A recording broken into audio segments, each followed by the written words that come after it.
Seja bem-vindo ao Paradoxo da Insanidade, aonde eu, Jefferson Freitas, filósofo e escritor com mais de 19 livros escritos em Portugal, vou colocar aqui ideias, palavras, pensamentos para que a gente possa tentar entender. Perguntas serão feitas, mas será que existem respostas? Vem comigo, que hoje vamos para mais uma ideia. Tem uma pergunta que quando entra na minha cabeça ela não sai muito fácil não. Eu vou falar para vocês que é complicado. Eu realmente escolho o que eu escolho? Ou eu só sigo um roteiro que já estava escrito antes mesmo de eu nascer? Já pensaram? Já pararam para pensar sobre isso? Pois bem.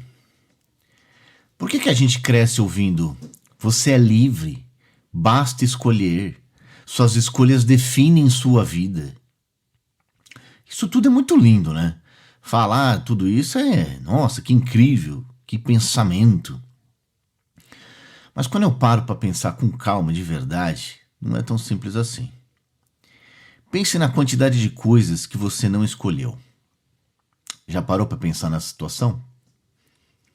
Vamos pensar juntos então. Você não escolheu onde nascer, nem a família onde nasceu, nem a época e história em que você nasceu, muito menos o corpo em que você nasceu, nem o temperamento básico que veio com você. Você não fez nenhum tipo dessas escolhas. Você não escolheu as primeiras crenças que te contaram, nem as primeiras feridas que você recebeu.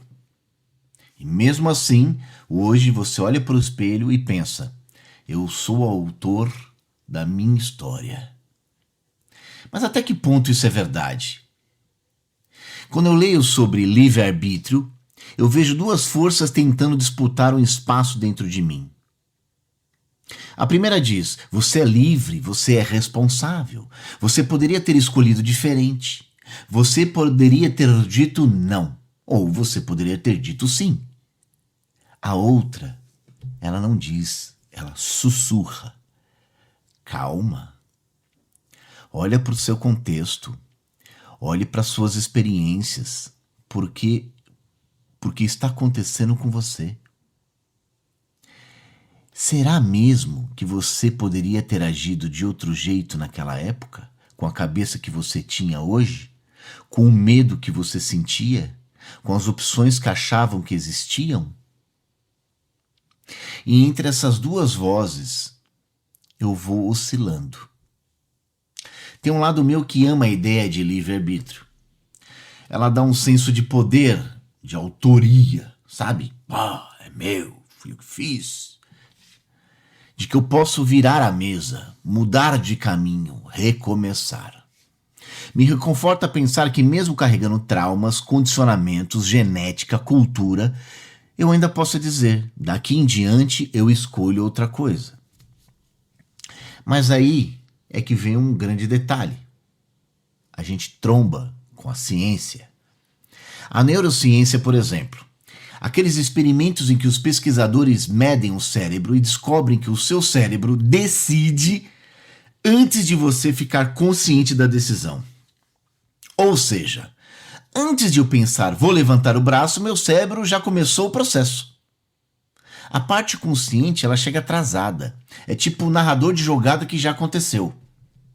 Isso dá uma bagunçada em tudo. Isso é verdade. Se a ação começou antes da minha vontade consciente, quem é que está mandando em quem? Já parou para pensar nisso? Aí vem a psicologia comportamental e coloca outra camada nesta cena toda. A ideia de que a gente é muito mais condicionado do que gostaria de admitir.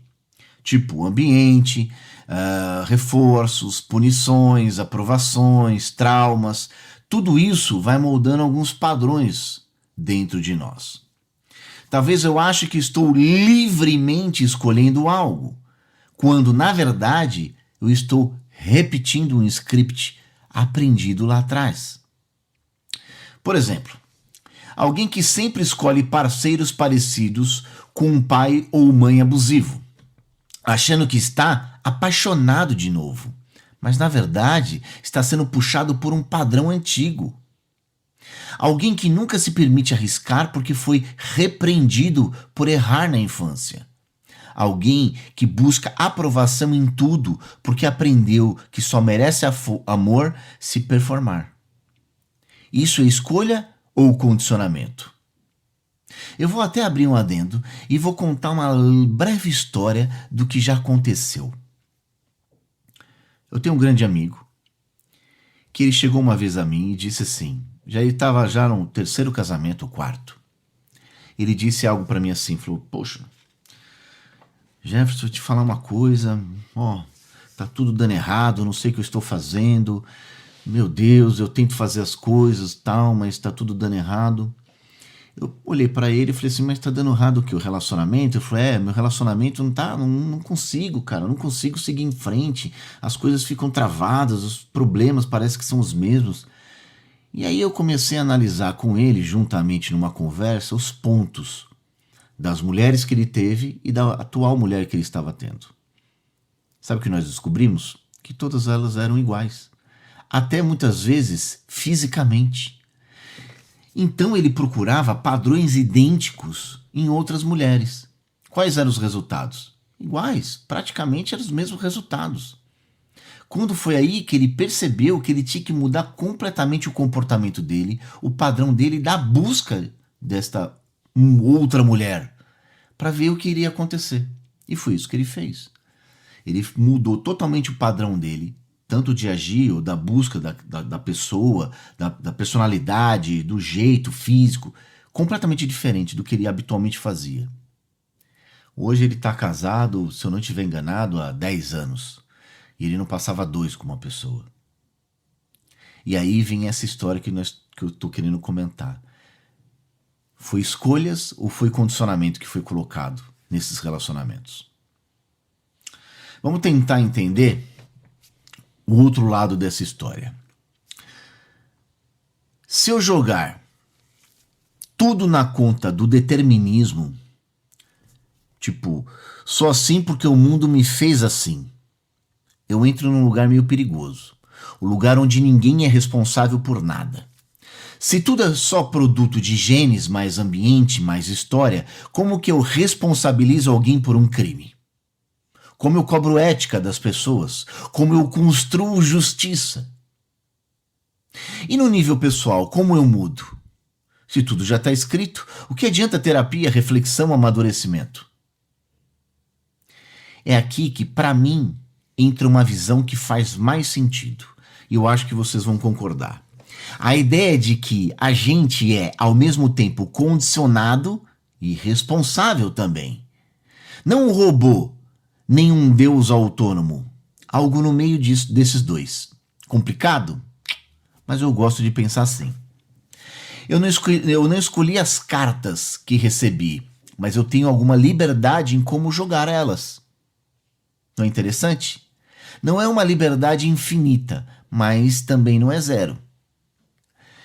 Tem uma coisa que me atravessa sem eu escolher. Minhas primeiras reações, meus impulsos, meus medos. Mas entre o estímulo e a resposta, às vezes existe um pequeno espaço. E é neste espaço que mora o que eu consigo chamar hoje de livre-arbítrio. Por exemplo, alguém me critica. Meu condicionamento pode ser atacar de volta, me fechar ou me justificar. Isso acontece meio que quase automático, tá? Nós temos que perceber a situação para entender. Mas se eu treino um pouco de consciência, tem momentos que eu consigo pausar meio segundo e perguntar: eu preciso realmente reagir no automático? Ou eu posso tentar responder diferente dessa vez? Eu não controlo o primeiro pensamento que aparece, mas eu posso escolher o que faço com ele.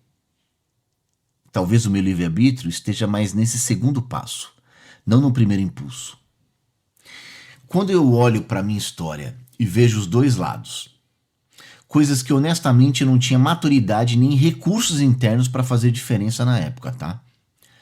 Em momentos em que, mesmo sob influência de tudo, eu senti uma fresta de escolha. E foi por um lado quando poderia ter ido por outro. Não é preto e branco, é um cinza meio que complexo.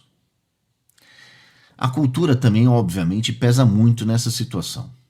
Você pode, em teoria, escolher o que quiser, mas se você é uma pessoa pobre, no contexto violento, com poucas oportunidades, se você é uma mulher numa sociedade machista, se você é alguém, hoje, nesse LGBT+, QY, num ambiente hostil, se você é um jovem pressionado pela família a seguir uma profissão que não quer, essa liberdade teórica, entre aspas, já nasce meio capenga. Pensa nisso. Um jovem que queria ser artista, mas cresce ouvindo que arte não dá dinheiro, que isso não é trabalho de verdade, que você vai passar fome. Quando escolhe o caminho mais seguro, foi livre escolha ou foi medo vestido de responsabilidade? Vou fazer outro adendo. Quando eu era jovem,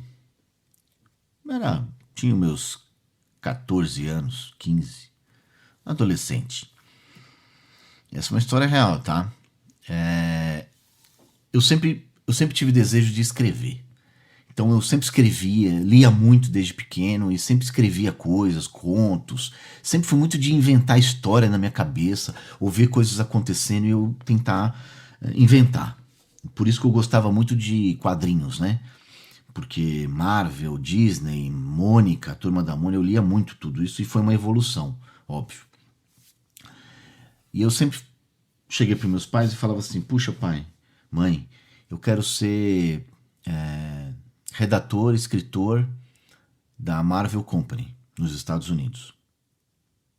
E obviamente eles falaram: isso não vai dar dinheiro, escrever revistinha.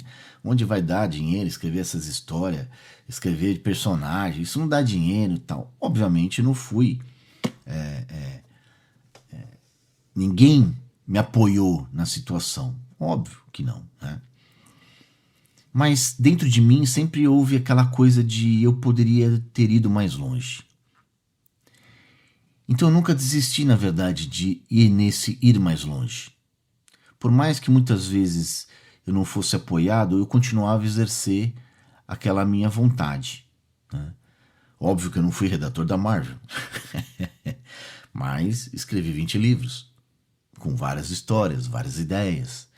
Então, a gente não pode nunca deixar que o meio tentar transformar um pouco a gente. A gente tem que entender ele, perceber, refletir, para realmente entender o que a gente pode fazer para seguir em frente.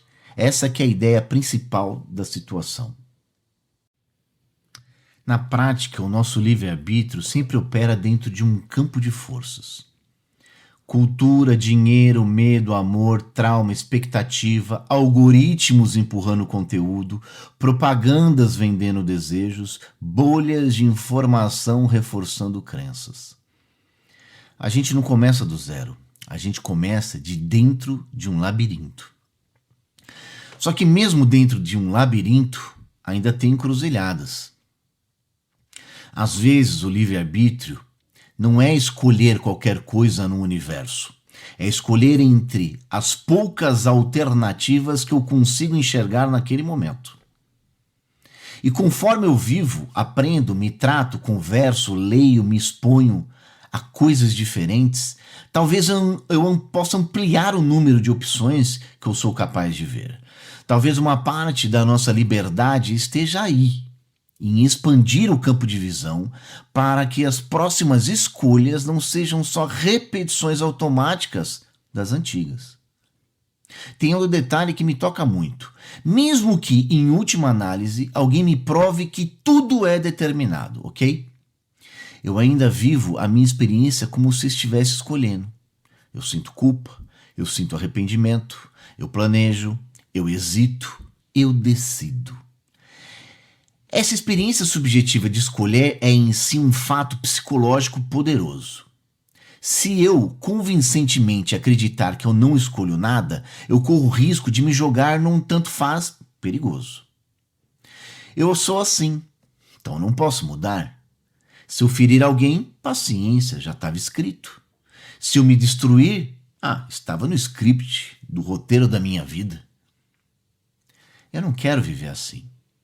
Então, mesmo reconhecendo o peso gigantesco da biologia, do contexto e da história, eu escolho, consciente e pragmaticamente, viver como se minhas escolhas importassem. Pode até ser que lá no nível metafísico eu esteja só encenando um script. Mas aqui, onde dói e cura, onde eu amo e erro, viver como se minhas escolhas fossem reais muda completamente a forma como eu me posiciono. Muda como eu peço desculpas, como eu assumo responsabilidade pelos meus atos, como eu decido não repetir padrões que machucam, como eu me abro para tratamento, para crescimento, para mudança. Então, o que é ser livre para mim hoje? Não é ser uma ilha intocada por influências. É saber que eu sou atravessado por um monte de forças e mesmo assim terá algum espaço de decisão dentro disso. Liberdade, para mim, hoje é reconhecer que eu fui moldado, mas não me reduz totalmente a esse molde.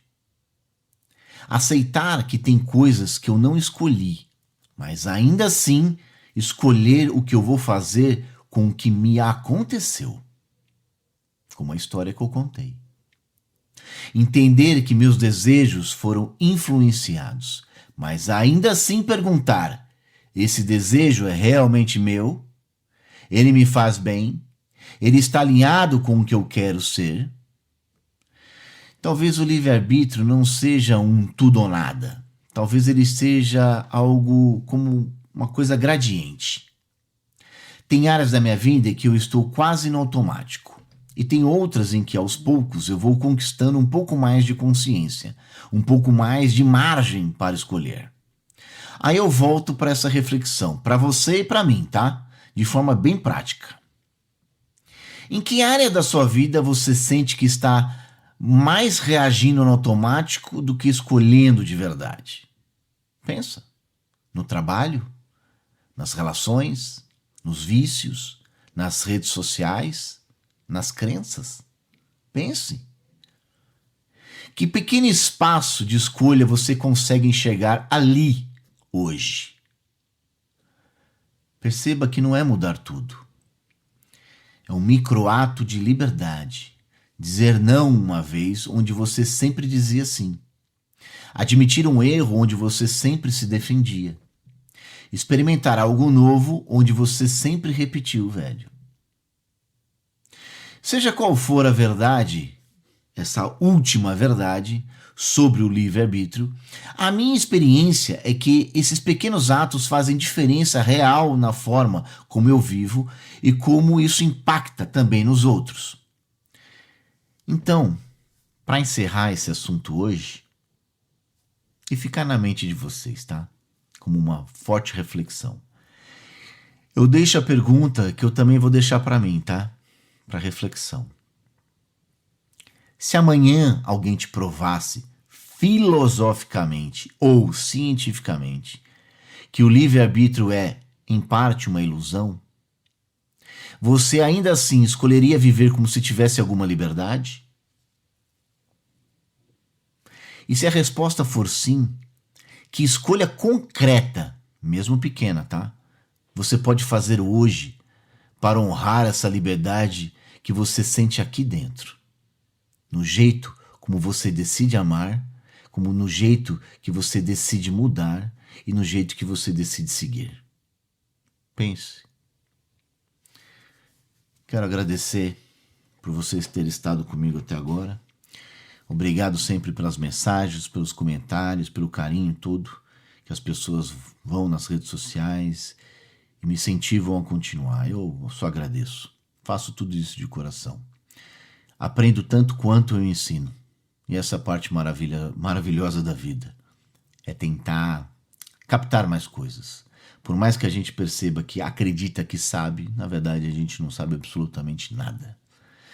Ter a humildade de perceber que somos seres minúsculos perante um universo gigantesco, onde a busca pelo conhecimento é eterna. não só em uma, mas em várias vidas. Um beijo e obrigado, e até semana que vem.